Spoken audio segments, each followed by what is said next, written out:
Fergus Go not only allows you to track chargeable hours on a job, but also helps you log time that isn't chargeable to a customer, both within a job and outside of one. We call this uncharged time.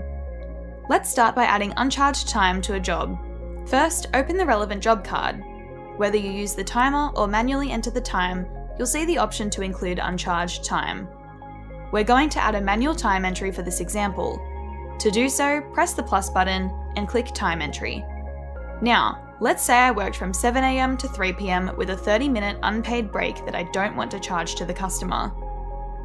Fill in the details for your time entry and select Add Uncharged Time when ready. You'll then specify when the uncharged time started, how long it lasted, and the reason for it. Once done, click Save to return to the time entry details. Review everything, then click Save again in the top right corner to finalise the entry. Fergus will record your uncharged time and it will appear against the job and in your reports. There may be instances where you want to record time unrelated to a job, such as sick leave or travel.